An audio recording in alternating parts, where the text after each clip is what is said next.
حضرت الاجتماع اللجنة الوزارية المكلفة بمتابعة تنفيذ النقاط 20 والنقاط 19، واجتماعها بمجموعة من أعضاء لجنة التوفيق. قلت في الاجتماع لأن هذا الاجتماع هو دليل على أنكم فتحتم صفحة جديدة في اتجاه الالتزام والتزام الجميع بتنفيذ الإجراءات إعادة بناء الثقة. هنأت الإخوان في هذا الاجتماع لأنهم قطعوا شوط مهم في اتجاه تنفيذ هذه الإجراءات. توجيهات الأخ الرئيس كانت واضحة، حيث أصدر عدد من التوجيهات والقرارات تتعلق بتنفيذ هذه النقط.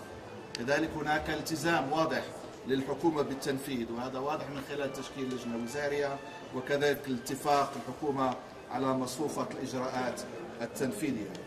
قلت كذلك في هذا الاجتماع على أن هناك توافق الآن في اليمن وإجماع على ضرورة تنفيذ النقاط 20 والنقاط 11، لكن هذا يتطلب إرادة سياسية من طرف الجميع، إرادة سياسية لتجاوز آثار الماضي، لإرادة سياسية والعمل من أجل جبر الضرر، وهذا في اتجاه تحقيق المصالحة الوطنية في اليمن. هذا يتطلب كذلك تعاون ما بين جميع الأطراف في الحكومة وخارج الحكومة. كذلك هذا يتطلب توفير إمكانيات ودعم سريع من المجتمع الدولي لتنفيذ هذا النقاط. ونحن كأمم متحدة سنعمل على حشد هذا الدعم الضروري، ووجودي مع الإخوان في اللجنة هو يعكس اهتمام المجتمع الدولي بضرورة تنفيذ إجراءات إعادة بناء الثقة، وسنعمل بالتعاون مع جميع الأطراف للدفع بهذه العملية إلى الأمام. ماذا عن عودة الخلاف للمؤتمر الجنوبي؟ سمعنا أن تكون تحديثكم بالسيد محمد علي أحمد يوم أول. ما هذا نتائج الاجتماع؟ هل سيعود الخلاف كما نقول بأحمد ما سرد؟ فعلا التقيت مع الأخ محمد علي أحمد، سيكون لي لقاء آخر معه إن شاء الله اليوم. نحن ندعو جميع الأطراف للتعاون من أجل إنجاح مؤتمر الحوار الوطني. تم الاتفاق كما هو معروف على عدد كبير من المخرجات، هذا واضح في إطار الوثيقة التي صدرت من المؤتمر. في الجلسة الثانية هناك إشكالات لا زالت عالقة، ونحن نحث الجميع بما فيهم الإخوة في الحراك على العمل من أجل تكثيف الجهود حتى يتم التوصل إلى توافق حول النقاط. حسب الجدول الزمني أن يوم 18 من سبتمبر الجاي نحن جميع الأطراف على التعاون من أجل إنجاح مؤتمر الحوار الوطني والاتفاق على الوثيقة النهائية للمؤتمر في أقرب وقت. شكل الدولة أستاذ جمال هو يعني عقدة المنشار يعني كما يقال، وهنا تجري حديث عن اتفاقات تجرى خارج الكواليس يعني بين القوى المؤثرة والنافذة ليجرى طرح مواضيع مختلفة بما يخص طرح إقليمين، 3 أقاليم، 5 أقاليم وغيرها. إلى أين تتجه الأمور في هذه اللحظة فيما يتعلق بشكل الدولة؟ شكل الدولة من أهم المواضيع المحورية لمؤتمر الحوار الوطني. قدمت جميع الأطراف رؤى مختلفة، لا زال النقاش وفيه نقاش واسع ما بين جميع الأطراف داخل المؤتمر خارج المؤتمر، والمؤتمر هو الذي سيحسم هذه الإشكالية، ونتمنى أن يتم حسم هذا في وقت سريع وبتوافق ما بين جميع الأطراف. التهيئة للحوار الوطني. مؤتمر الحوار على وشك الانتهاء، إذا هل تتوقعون تمديد الفترة الانتقالية؟ من المؤشرات أن الجنوب سيقاطع أي انتخابات قادمة على حل النقاط على الأقل كفنية. كانت اللجنة الفنية واضحة أن هذه النقاط تهيأ لأن يدخل الجنوبيون في الحوار.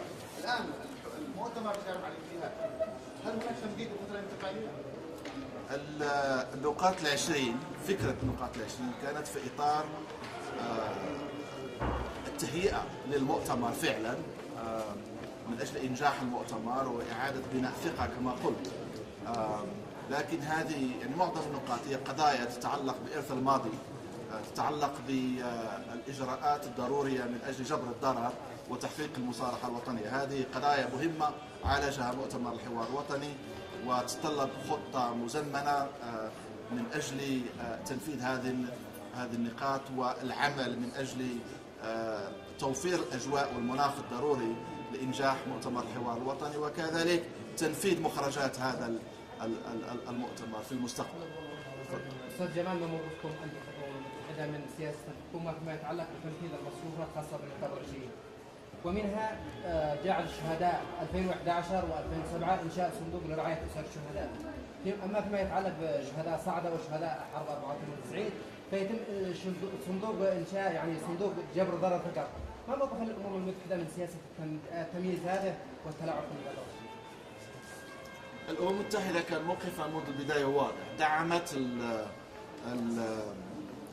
الجهد اليمني الذي كان يدعو إلى إجراءات سريعة من أجل إعادة بناء الثقة، وكذلك هدف من هذه الإجراءات هي معالجة آثار الماضي وجبر الضرر.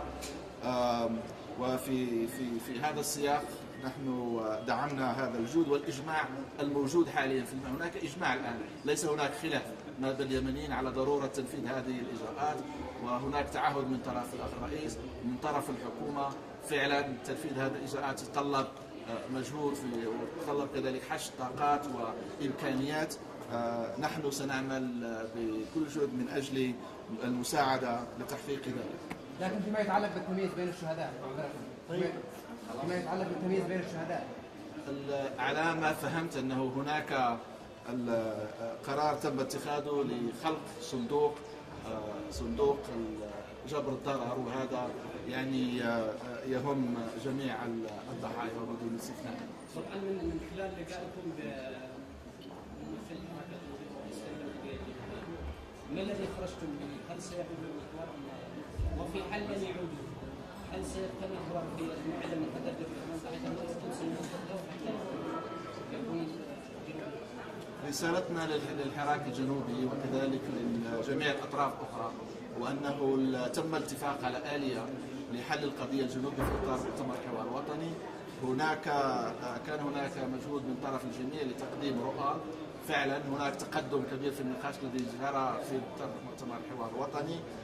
يجب الآن تكثيف الجهود في إطار المؤتمر لحل القضايا التي لا زالت عالقة، ونحث ونشجع جميع الأطراف للتعاون والعمل من أجل إنهاء الوصول بنتيجة إيجابية توافقية للنقاش الجاري حول موضوع شكل الدولة.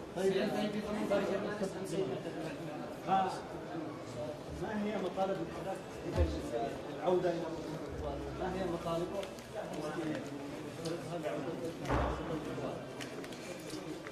هناك رسالة نشرت في الصحافة من طرف الفريق وفيها مطالب واضحة، لكن على أي حال أنا ما أؤكد عليه وأن هناك التزام من طرف الجميع على أنه لا يمكن حل القضية الجنوبية إلا عبر الحوار.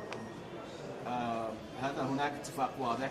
هناك خلاف فيما يتعلق بآليات النقاش والحوار، وهذا ما هو موضوع نقاش الآن، وأتمنى أن يتم حسم هذا الموضوع في أقرب وقت، وكذلك وسيستمر مؤتمر الحوار الوطني وسيخرج بمخرجات بالإجماع، وهذا ما يتطلع إليه اليمنيون كلهم: إنجاح مؤتمر الحوار الوطني والدخول لمرحلة جديدة لبناء الدولة الجديدة. وشكرا.